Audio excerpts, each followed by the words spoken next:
오늘은 우리가 종료주일을 맞이하여 또 예배를 드리며 성찬 예식을 진행하고자 합니다.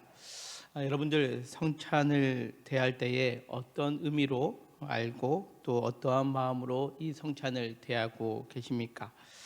오늘 우리가 종료주일을 맞이하여 이 성찬 예식을 행하기 전에 신약의 7번째 책인 고린도전서 11장 23절부터의 말씀 속에서 이 사도 바울이 고린도 교회에 전하여 준 이 성찬의 규례에 대한 말씀을 통해 우리에게 주시는 이 성찬의 의미를 다시 한번 되새기며 또 우리가 어떠한 신앙생활로 살아가야 되는지를 결단할 수 있는 그러한 은혜의 시간 되시기를 주님의 이름으로 간절히 소망합니다.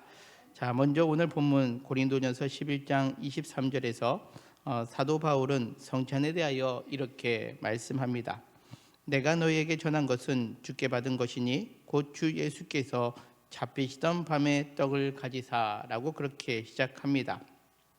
이 성찬이 제정된 역사적 배경을 이 한 문장에 담겨두고 있는데요, 바로 주께서 잡히시던 밤입니다. 이 주께서 잡히시던 밤, 이 밤은 어떠한 밤입니까? 예수님께서 잡히셨다라는 것은 누군가에 의해서 의도적으로 넘기시고 철저히 배반당했다라는 의미가 내포되어 있는 그런 밤을 의미합니다. 자세한 내용은 마태복음 26장에 나와 있는데요, 주께서 잡히시던 이 밤은 어떠한 밤이었는지, 그 밤은 다름 아닌 예수님을 3년 동안 따라다녔던 가룟 유다가 예수님을 배반하여 은 30세겔을 받고 예수님을 팔아넘긴 배반의 밤이었다라는 거죠. 뿐만 아니라 다른 제자들은 어땠습니까? 예수님께서 예루살렘에 들어오셨기에 이제 우리가 더 큰 자리를 차지할 수 있겠다 생각하며 누가 더 크냐라고 하며 서로 다투며 이기심을 발휘했던 밤이 바로 이 밤이었습니다. 뿐만 아니라 수제자라고 일컫는 베드로는 예수님을 모른다라고 3번이나 부인할 것을 예수님은 알고 계셨던 밤이기도 합니다. 다시 말해 예수님께서 잡히시던 밤, 이 밤은 인간의 탐욕, 이기심, 그리고 인간의 죄성이 가장 극명하게 드러났던 밤이었음을 우리는 성경을 통해서 알 수 있습니다. 만일 우리가 그 밤에 함께 있었다면 어땠을까요? 아니, 나에게 누군가 함께 있던 사람이 배신하고 이기적인 태도를 보이고 또 나를 모른다라고 부인하는 그러한 상황을 당하게 되었다면 우리는 어떠했겠습니까? 분노하겠죠. 그리고 다시는 그 사람을 보지 않을 것처럼 절연할 수도 있었을 것입니다. 그러나 우리 예수님은 어땠습니까? 제자들이 이처럼 배반하고 이기적인 태도, 결국 뿔뿔이 흩어지고 예수님을 부인할 것을 아셨음에도 불구하고 그들을 불러 모으시고 그들을 위하여 떡과 잔을 나누어 주셨다라는 겁니다. 이는 예수님께서 제자들을 얼마나 사랑하시는지를 보여주고 있는 장면이죠. 이 성찬의 자리는 다시금 이야기하자면 예수님께서 얼마나 우리를 사랑하고 계시는지를 되짚어 볼 수 있는 자리임을 우리는 말씀 속에서 알 수 있습니다. 제자들만 그렇게 행하셨을까? 아닙니다. 우리도 제자들처럼 때로는 예수님을 부인할 때도 있고 또 내 이익을 추구하며 시기와 질투로 버리다 예수님을 버리고 떠날 수도 있고 더 나아가 배반하는 그러한 모습도 우리 삶 가운데 있지 않습니까? 그럼에도 불구하고 예수님은 우리를 너 왜 그렇게 살았냐 책망하시는 것이 아니라 오늘 우리에게 이 사랑으로 식탁의 자리, 즉 우리에게 성찬으로 자리로 불러주셔서 우리로 하여금 내가 너희를 사랑한다 라고 말씀하여 주시는 자리, 이것이 바로 오늘 우리가 대하고 있는 성찬의 자리임을 우리는 잊지 말아야 합니다.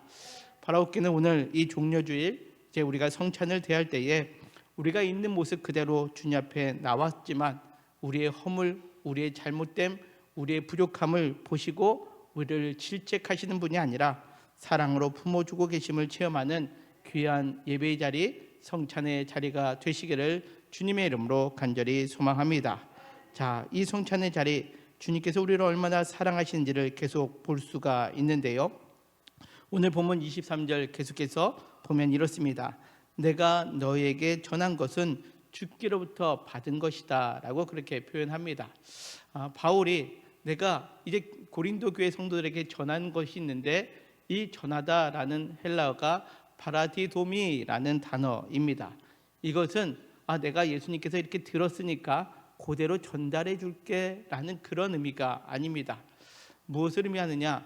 예수님께서 그 사도 바울에게 보여주셨던 그 사랑, 그리고 그 의미, 이 모든 것들을 내가 그대로 너에게 전수하여 준다라는 그러한 의미다라는 거죠. 생명과 같이 귀중한 진리, 그거를 온전히 너에게 넘겨주고 위임한다라는 것을 의미합니다. 그러기에 바울이 받은 것을 고린도 교회에게 전달해 준다라는 것, 이것이 파라디도미라는 단어입니다. 그런데 오늘 23절에 내가 너에게 전한이라고 했을 때 쓰여졌던 헬라어가 뭐라고요? 파라디도미라는 단어인데, 이 23절에 이 파라디도미라는 단어가 한 번 더 쓰여집니다. 어디에 쓰여지느냐? 바로 주 예수께서 잡히시던 밤에라는 거죠. 자, 예수님께서 잡히셨다라는 것은 처음에 말씀드린 것처럼 예수님의 의도대로 된 것이 아니라 누군가에 의해서 강제적으로 예수님께서 잡히셨다라는 의미가 있지만, 그러나 예수님께서 자기 몸을 스스로 내어주셨던 밤이기도 한다라는 거죠. 예수님께서 우리를 사랑하여 주셔서 이 땅에 오신 그 사랑을 온전히 그 밤에 우리 모두를 위하여 전해 주었던 밤, 그것이 바로 예수님께서는 잡히시던 밤이 되었다라는 것을 의미합니다. 다시 말해 예수님께서 우리를 살리시기 위하여 십자가에서 자신의 몸과 생명을 전적으로 내어주셨던 그 잡히시던 것이 파라디도미라는 단어를 쓰고 있다는 거죠. 세상은 예수님을 배반하고 또 예수님을 심판한다라는 의미로 예수님을 조롱하고 또 예수님을 십자가에 못 박았지만, 예수님은 도리어 우리를 살리시기 위하여 친히 자신을 하나님의 사랑의 징표로 자신을 떡과 잔으로 내어주셨던 사랑, 그 사랑이 준비되었던 밤이 바로 오늘 성경에서 말하고 있는 바로 잡히시던 밤에 나타났던 모습들입니다. 이것은 다시금 이야기하자면 예수님께서 얼마나 우리를 사랑하고 계시는지, 심지어 자기 자신을 온전히 우리에게 전달해 주시기 위하여 십자가에서 내어주셨음을 의미합니다. 지난날 우리의 삶을 되돌아보면 우리는 가룟 유다처럼, 때로는 베드로처럼, 또 제자들처럼, 아니 예수님을 십자가에 못 박으라고 외치고 있었던 그 성난 군중들처럼 삶을 살아왔지만, 그럼에도 불구하고 하나님은 우리를 부르셔서 먹여주시는 크신 은혜를 베풀고 있는 것, 이것이 바로 성찬의 의미다라는 거죠. 따라서 내가 예수님을 믿고 구원받는 사람이라면 내가 성찬 한 번쯤 안 받아도 되겠지, 그렇게 하지 않을 수도 있지 라는 것이 아니라, 주님께서 친히 자신을 내어주셨던 그 사랑의 의미를 우리가 알고 있다면 이것을 허투루 보낼 수 없고 그 성찬에 온전히 참여해야 함을 의미한다라는 겁니다. 오늘 이 종료주일날 우리가 특별히 이 성찬 예식을 참여할 때 우리 모두가 마음을 다하여, 특별히 하나님이 나를 정말로 사랑하여 주셔서 자기를 온전히 내어주셨다라는 그 사랑의 마음을 깨닫고 이 시간 성찬을 맞이하는 저와 우리 모두가 되시기를 주님의 이름으로 간절히 축원합니다. 자, 그러면서 이제 이어지는 24절에 보면 예수님께서 이렇게 말씀하시죠. 축사하시고 떼어 이르시되 이것은 너희를 위하는 내 몸이니 이것을 행하여 나를 기념하라, 그렇게 말씀합니다. 여기 축사하셨다라는 것은 감사의 기도를 드렸다라는 거죠. 여러분들, 예수님이 처한 상황을 한번 생각해 보면 어떻습니까? 며칠, 아니 좀 몇 시간 후면 예수님은 잡히십니다. 그리고 사람들로 하여금 조롱과 채찍증을 당하시고 십자가에 달려 죽음을 맞이해야 되는 그러한 상황 가운데 있습니다. 주님은 모든 것을 알고 계셨죠.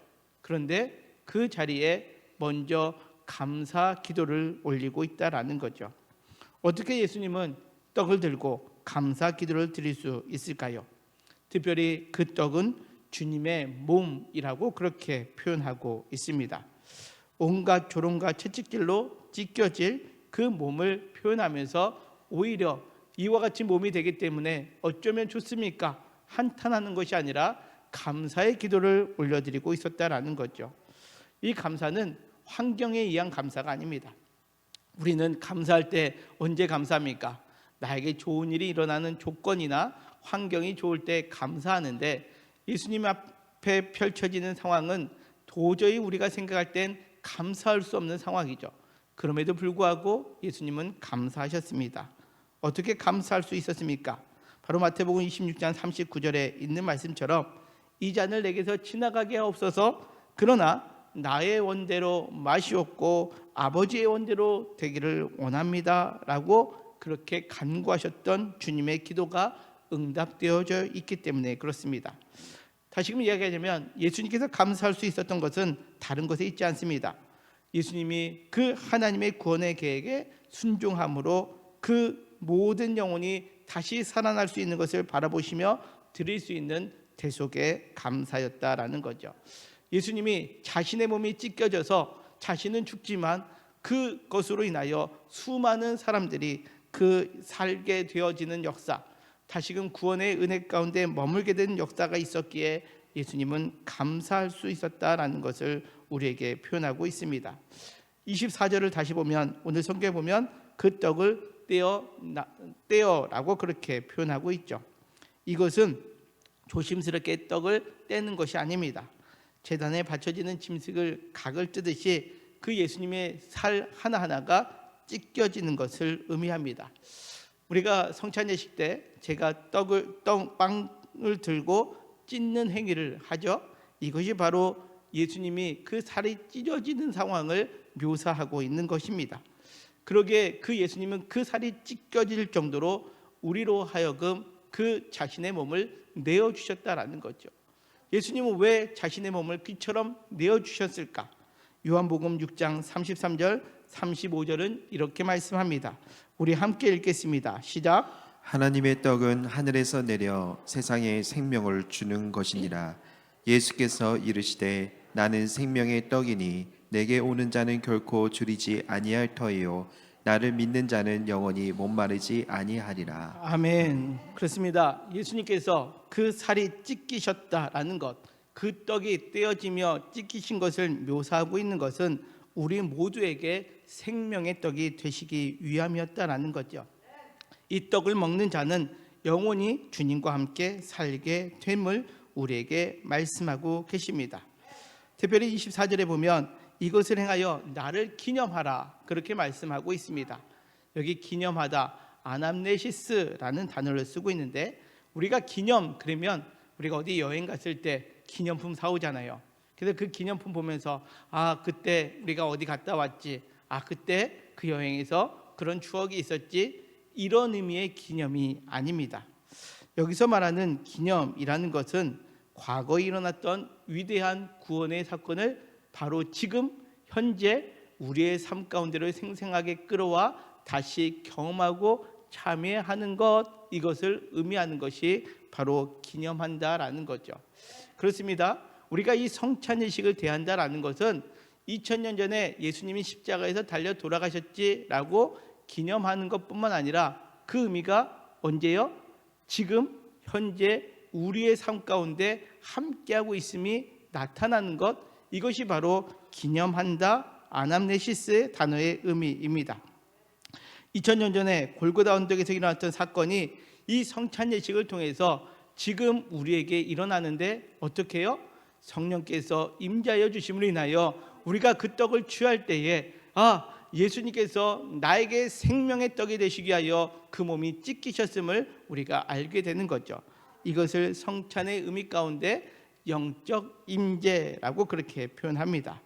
우리가 믿음으로 그 떡을 취할 때에 성령께서 그 성찬의 자리에 온전히 임하여 주셔서 우리로 하여금 그 떡을 먹는 이들마다 성령의 임재하신 가운데 우리는 생명에 속한 자가 되었음을 믿음으로 고백하게 된다는 거죠.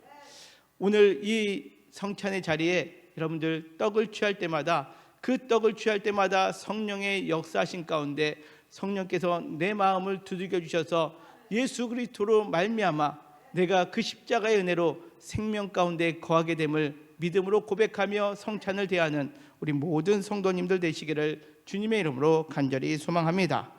또 이어지는 25절의 말씀에 오면 식후에 또한 그와 같이 잔을 가지시고 이르시되 이 잔은 내 피로 세운 새 언약이니 이것을 행하여 마실 때마다 나를 기념하라 라고 그렇게 말씀하셨습니다. 떡을 나누신 후에 식후에 예수님은 포도주를 잔에 담으시고 이 잔은 내 피로 세운 새 언약이다 라고 그렇게 말씀하셨다는 거죠. 이 선언은 무엇을 의미하느냐? 마태복음 26장 28절은 이 잔의 목적을 분명하게 증언합니다. 우리 같이 읽겠습니다. 시작. 죄 사함을 얻게 하려고 많은 사람을 위하여 흘리는 바 나의 피 곧 언약의 피니라. 아멘. 자, 구약 시대에 이스라엘 백성들이 하나님께 나아가기 위해서는 내가 죽어야 돼요. 내 죄값을 치러야 나가야 되는데 그렇기 위해서는 우리가 온전히 살아갈 수 없기에 하나님께서 언약을 주셨습니다. 하나의 약속을 주셨죠. 짐승을 잡아 그 피를 흘리는 자는 네가 죽은 걸로 내가 약속해 줄게 라고 해서 내가 하나님 앞에 나아갈 때는 짐승을 잡게 되고 그 짐승의 피가 필요했습니다. 나 대신에 짐승의 피를 흘려 죄를 덮고 하나님과의 관계를 회복했던 것, 이것이 옛 언약, 구약의 이스라엘 백성들이 가졌던 언약의 모습입니다. 그런데 이제 고린도전서 11장에서 성찬의 의미는 이전의 옛 구약의 옛 언약과 다른 이제는 새 언약을 우리에게 주셨다라는 거죠. 이 새 언약은 바울이 이걸 새 언약이라고 쓰자라고 한 것이 아닙니다. 예레미야 때부터 예언된 말씀인데요. 예레미야 31장 31절 이렇게 성경은 말씀합니다. 같이 읽겠습니다. 시작. 여호와의 말씀이니라. 보라, 날이 이르리니 내가 이스라엘 집과 유다 집에 새 언약을 맺으리라. 아멘. 그렇습니다. 옛 언약이 아니라 이제 하나님께서 새 언약을 주신다라는 거죠. 그러기에 오늘날 우리는 예배를 드리면서 짐승을 잡지 않습니다. 피를 흘리지 않습니다. 왜요? 그것은 옛 언약이고 예수 그리스도로부터 새 언약이 우리에게 시작되었기 때문에 그렇습니다. 그 언약은 매번 드리는 것이 아니라 예수님께서 단번에 십자가에서 흘리신 피로 말미암아 우리가 그것을 믿음으로 고백할 때 우리가 죄 사함의 은혜를 겪게 됨을 성경은 말씀합니다. 이것이 히브리서 9장 26절에 있는 말씀입니다. 같이 읽겠습니다. 시작. 그리하면 그가 세상을 창조한 때부터 자주 고난을 받았어야 할 것이로되 이제 자기를 단번에 제물로 드려 죄를 없이 하시려고 세상 끝에 나타나셨느니라. 아멘. 그렇습니다. 예수님께서 단번에 그 영원한 제사를 통해 우리 모든 죄를 완벽하게 씻으셨다. 이것이 새 언약의 완성을 의미합니다. 우리는 이 성찬 포도주를 대할 때마다 무엇을 우리가 경험할 수 있습니까? 성령의 임재하심 가운데 성찬의 잔을 대할 때마다 예수 그리스도의 보혈로 내가 죄 씻음 받았다라는 것을 고백할 수 있게 됨을 의미합니다. 그 잔이 뭔데? 그 조그만 잔에 그 포도주를 먹는다고 내 죄가 씻겨지나? 그것이 아니라 이 언약의 말씀, 새 언약은 그 포도주를 대할 때마다 성령께서 우리 가운데 말씀하여 주십니다. 예수 그리스도의 피로 단번에 우리의 모든 죄가 사해졌음을 우리가 고백하게 될 때 하나님은 새로운 언약, 그것을 믿는 자에게 죄사함의 은혜를 주신다 약속하셨기 때문에 그렇습니다.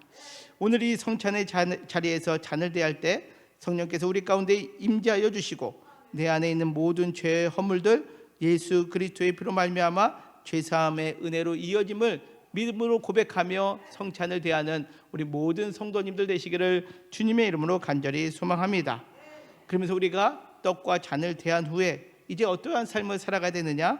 26절은 이렇게 말씀합니다. 같이 읽겠습니다. 시작. 너희가 이 떡을 먹으며 이 잔을 마실 때마다 주의 죽으심을 그가 오실 때까지 전하는 것이니라. 아멘. 그렇습니다. 우리가 성찬 예식에 참여해서 주님께서 우리에게 주시는 생명, 떡으로부터 임하는 생명, 그리고 죄사함의 은혜를 경험하고 나서 나는 이제 영원한 생명, 구원의 은혜를 얻었어. 그리고 나는 죄사함의 은혜를 받았어 라고 그 자리에 머물고 있는 것이 아니라 주의 죽으심을 그가 오실 때까지 전하는 삶을 살아가야 된다라는 거죠. 여기서 전한다라는 것은 우리의 삶의 현장에서 우리는 선포하는 것을 의미합니다. 사랑하는 성도 여러분, 우리는 이 성찬을 대한 후에 어떠한 삶을 살아가고 계십니까? 오늘 포도주가 너무 진했어. 떡덩이가 너무 작아. 그런 의미가 아닙니다. 이 떡, 성령의 임자신 가운데 그 한 덩어리 속에 그리스도의 생명의 역사가 있음을 고백할 수 있는 것이고, 그 잔을 대할 때에 예수께서 나를 위하여 흘리신 피가 내 죄를 사하여 주셨다라고 고백되어진다면, 이제는 우리는 삶의 현장 속에서 내가 그리스도의 생명 안에, 내가 그리스도의 죄사함 안에 있음을 선포할 수 있어야 한다라는 거죠. 그러나 우리가 그렇지 않게 삶을 살아가면 어떠한 상황이 되느냐? 27절은 또 이렇게 말씀합니다. 같이 읽겠습니다. 시작. 누구든지 주의 떡이나 잔을 합당하지 않게 먹고 마시는 자는 주의 몸과 피에 대하여 죄를 짓는 것이니라. 아멘. 그렇습니다. 이 떡과 잔을 우리가 합당하지 않게 먹고 마실 때는 주님의 몸과 피에 대해서 죄를 짓는 것이다 라는 거죠. 우리가 이러한 같은 믿음을 갖게 되는 것, 오늘 그러기에 오늘 28절은 우리가 어떻게 이 성찬을 대해야 되는지 다시 한번 말씀해 주십니다. 28절, 29절 같이 읽겠습니다. 시작. 사람이 자기를 살피고 그 후에야 이 떡을 먹고 이 잔을 마실지니 주의 몸을 분별하지 못하고 먹고 마시는 자는 자기의 죄를 먹고 마시는 것이니라. 아멘. 여기서 우리가 살피다 28절에 사람이 자기를 살피고 라고 그렇게 표현되어 있습니다. 여기 살피다라는 단어는 도키마조라는 단어인데요, 이 단어의 의미는 이겁니다. 대장장이가 금속을 불에 달구어 불순물을 제거하는 거죠. 그래서 순도를 높이는 것, 그래서 내 내면과 동기가 철저하게 하나님께 매여 있음을 우리가 스스로 살피는 것을 의미합니다. 내가 어떠한 마음으로 그 일을 행하고 있는지, 혹 우리의 마음 가운데 가룟 유다처럼 내 이익을 추구하고자 배반하기 위해서 혹 그런 것은 아닌지, 내가 당당하게 주를 위하여 부인하지 않겠습니다 말은 하지만 연약함으로 우리가 혹 넘어지지는 않을지 우리 스스로를 점검해 보는 것, 우리의 신앙의 순도를 높여가는 것, 이것을 오늘 성경은 살피다라는 거죠. 여러분들, 우리 지난 주일날 그 기드온과 300명의 용사를 뽑을 때 어떤 단어가 있었죠? 시험하사라는 단어가 바로 이 단어와 일맥상통하고 있다는 겁니다. 그렇습니다. 우리의 신앙생활은 예수 그리스도를 믿어 내가 생명의 떡을 취했습니다, 내가 예수 그리스도를 믿어 내가 죄사함 받았습니다 라고에만 머물러 있는 것이 아니라 늘 우리는 이 성찬을 대할 때에 내 자신을 점검하는 거죠. 내 자신을 점검하며 내가 혹 불의한 마음, 부족한 마음, 연약한 마음을 그대로 방치해 두고 있지는 않는지, 이것을 우리는 살피며 세상과 분별됨으로 삶을 살아가는 것을 의미합니다. 그래서 존 웨슬리 목사님은 이 성찬 예식을 뭐라고 표현했느냐, 이렇게 표현합니다. 가장 강력하고 핵심적인 은혜의 수단이다라는 거죠. 우리가 이 성찬을 대할 때마다 우리 자신을 살핌으로 인하여 우리가 행위에만 머물러 있는 신앙이 아니라 우리의 마음의 상태의 순도를 높여 우리가 진정으로 바른 길을 가고 있는지를 점검할 수 있는 무엇이요? 은혜의 수단이다라고 그렇게 표현하고 있습니다. 따라서 성찬 예식은요, 과거를 기억하는 자리만 아닙니다. 과거를 회상하는 것만 아니라 현재의 그 성찬을 대할 때 성령의 임재하신 가운데 내가 영원한 생명이 있고 죄사함의 은혜가 있음을 고백되어지는 것, 그리고 삶의 현장 속에 이제 더 주님 오시는 그날까지 내가 나를 살핌으로 인하여 정결된 신앙의 길을 걸어가는 것을 의미합니다.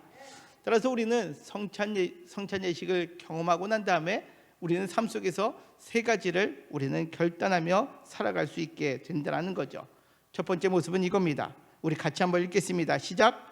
우리를 향한 주님의 온전한 내어주심을 기억하며 우리도 나 자신을 하나님과 이웃을 위해 기꺼이 내어주는 삶을 결단해야 합니다라는 거죠.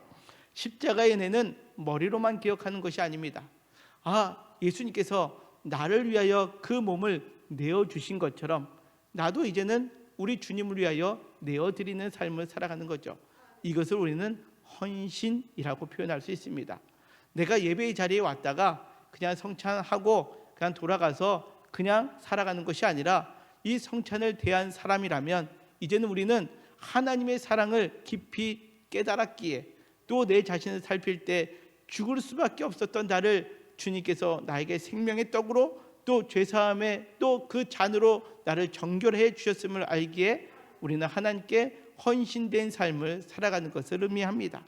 뿐만 아니라 이웃을 당해서 우리는 사랑과 봉사의 삶을 살아가는 것을 의미한다라는 거죠.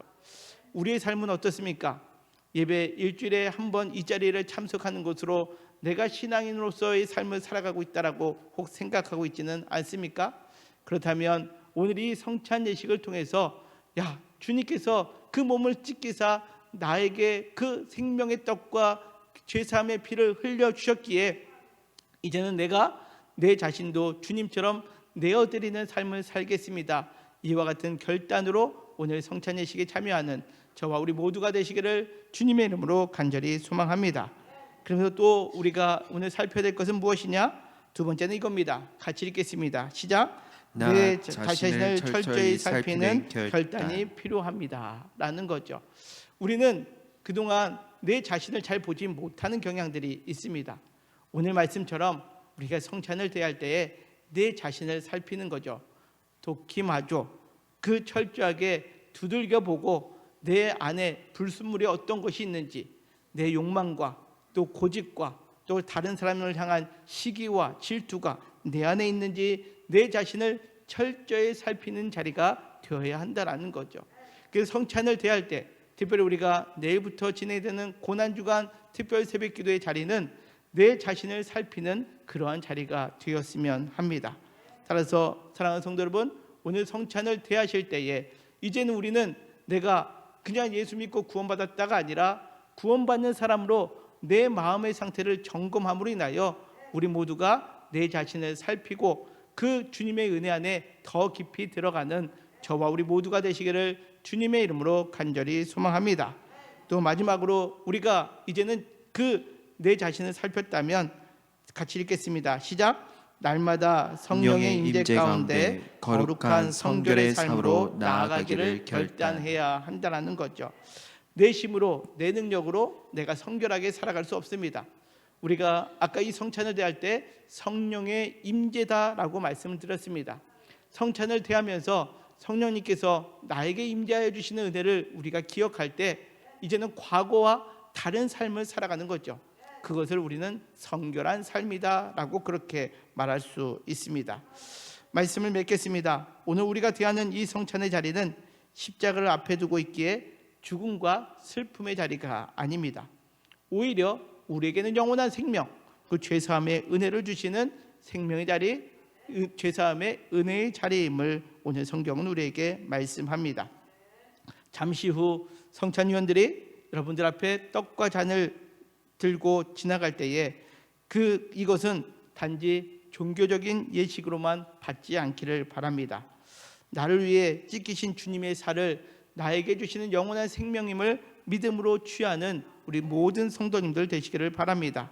그때에 내 마음에 굳어졌던 교만, 아집, 그리고 내 이익만을 추구했던 시기, 질투, 그 모든 것들이 찢겨져서 온전히 주님께 내 자신을 내어드리는 그러한 은혜를 회복하는 자리가 되시기를 바랍니다. 그리고 나를 위하여 흘리신 그 언약의 피를 마실 때마다 그 피는 예수님께서 나를 위하여 내 죄사함을 위하여 흘리신 피라는 것을 믿음으로 받아들일 때 더욱더 성결함의 은혜 가운데 거함으로 말미암아 우리 모두가 이 성찬이 은혜의 성찬, 생명의 성찬, 죄사함의 은혜를 회복하는 자리가 됨으로 말미암아 우리가 하나님을 향하여 또 이웃을 향하여 참된 하나님의 사람으로 살아가는 귀한 은혜가 되는 은혜의 수단으로 삼는 귀한 성찬의 자리가 되시기를 소망합니다. 그리하여 우리 모두가 이제는 세상과 구별된, 그리하여 하나님께서 가장 기뻐하시는 그러한 모습으로 주님의 살과 피를 취하는 믿음의 길을 걸어가는 우리 모든 영통교회 성도들 되시기를 주님의 이름으로 간절히 소망합니다.